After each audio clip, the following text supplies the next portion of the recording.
मेरा नाम निकिता मिश्रा है और आप देख रहे हैं बोलता हिंदुस्तान। आज की कहानी थोड़ी दिलचस्प है, थोड़ी राजनीतिक है और थोड़ी व्यंग से भरी हुई है। कहानी है उस दोस्ती की जिसका जिक्र कई मंचों से बड़े गर्व से किया जाता है, माय डियर फ्रेंड ट्रंप।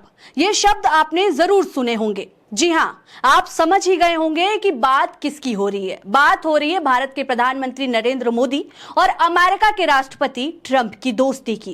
कई सालों से हमें बताया गया कि भारत और अमेरिका की दोस्ती पहले से ज्यादा मजबूत हुई है। बड़े बड़े मंचों पर दोनों नेता एक दूसरे की तारीफ करते दिखाई दिए। कभी अमेरिका में कई कार्यक्रम हुए मोदी के लिए, तो कभी भारत में नमस्ते ट्रंप जैसे कार्यक्रम हुए। उस समय ऐसा माहौल बनाया गया जैसे दो पुराने जिगरी दोस्त मिल रहे हों। लेकिन अब एक नई रिपोर्ट ने इस दोस्ती पर थोड़ा सवाल खड़ा कर दिया है। खबरों के बीच आप लोगों से एक जरूरी बात कहनी है। अगर आपको हमारी स्वतंत्र और निष्पक्ष पत्रकारिता पसंद आ रही हो तो आप लोग बोलता हिंदुस्तान को सपोर्ट भी कर सकते हैं। नीचे सुपर थैंक्स या मेंबरशिप लेकर हमारी पत्रकारिता को और ज्यादा मजबूत कर सकते हैं, जिसके लिए बोलता हिंदुस्तान आपका बहुत बहुत आभारी शुक्रगुजार रहेगा। धन्यवाद। दरअसल अमेरिका की एक आयोग है, United state commission on international religious freedom यानी USCIRF ने अपनी रिपोर्ट 2026 की वार्षिक रिपोर्ट जारी की है। इस रिपोर्ट में भारत को लेकर कई गंभीर बातें कही गई है। इस आयोग ने सिफारिश की है कि भारत में धार्मिक स्वतंत्रता के उल्लंघन को लेकर कुछ संगठनों पर अमेरिका को प्रतिबंध लगाने पर विचार करना चाहिए।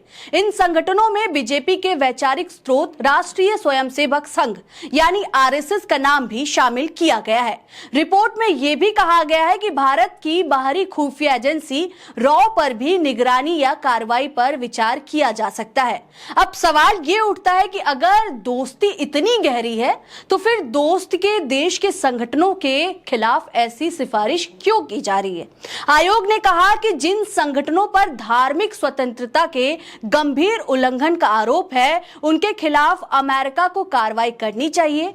इसमें उनकी संपत्तियां फ्रीज करने के और उनके सदस्यों के अमेरिका में प्रवेश पर रोक लगाने जैसे बातें भी शामिल हैं। इतना ही नहीं, रिपोर्ट में यह भी मांग की गई है कि भारत को कंट्री ऑफ पार्टिकुलर कंसर्न यानी विशेष चिंता वाले देश की सूची में रखा जाना चाहिए। ये वही सूची होती है जिसमें उन देशों को रखा जाता है जहां धार्मिक स्वतंत्रता को लेकर गंभीर समस्याएं मानी जाती है।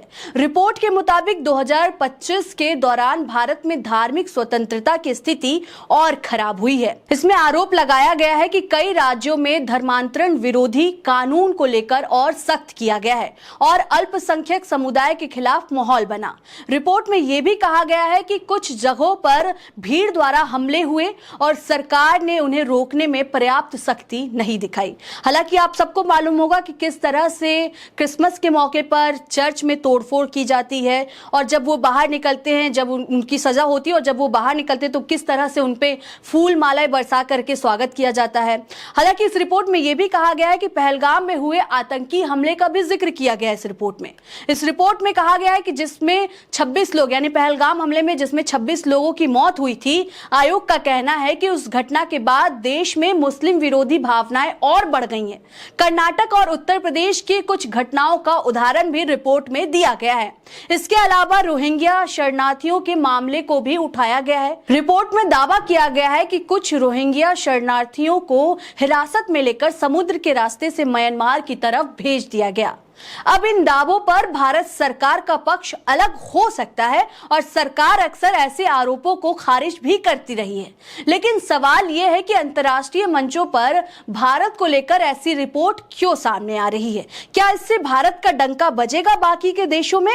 क्या इस रिपोर्ट से भारत की छवि खराब नहीं होगी? अब इसी मुद्दे पर कांग्रेस ने सरकार को घेरा है। कांग्रेस ने कहा कि अमेरिका को RSS पर प्रतिबंध लगा देना चाहिए। ये सिफारिश ट्रंप प्रशासन को USCIRF जो कि अमेरिकी सरकार की एक आधिकारिक संस्था है, इसके द्वारा की गई है। USCIRF ने चेतावनी दी है कि RSS यानी राष्ट्रीय स्वयंसेवक संघ लोगों की धार्मिक स्वतंत्रता के लिए खतरा पैदा करता है।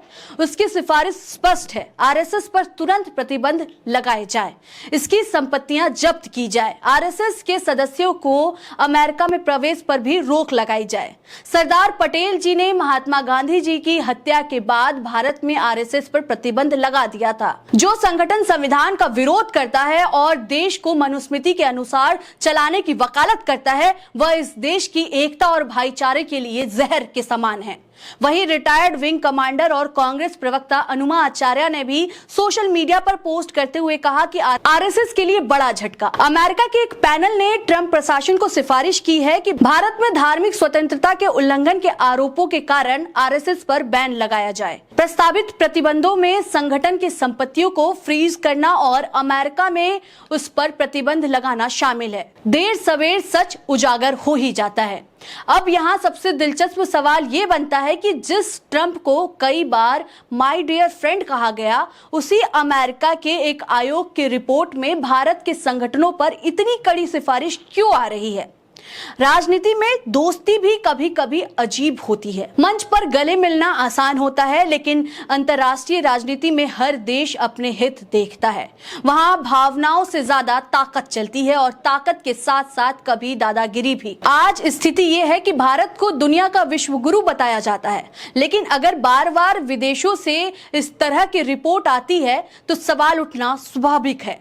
क्या सच में सब कुछ उतना ही अच्छा है जितना हमें बताया जाता है, या फिर यह सिर्फ राजनीति का चमकदार पोस्टर है जिसके पीछे कई मुश्किल सवाल छिपे हुए हैं? यह फैसला जनता को करना है। लोकतंत्र में सवाल पूछना जरूरी होता है क्योंकि सवाल ही सत्ता को जवाबदेह बनाते हैं और शायद यही लोकतंत्र की असली ताकत भी है। फिलहाल इस खबर में इतना ही है। आपको क्या लगता है इस खबर पर? आप क्या सोचते हैं? अपनी राय हमें कमेंट्स के जरिए जरूर बताएं। तब तक के लिए देखते रहे बोलता हिंदुस्तान। शुक्रिया।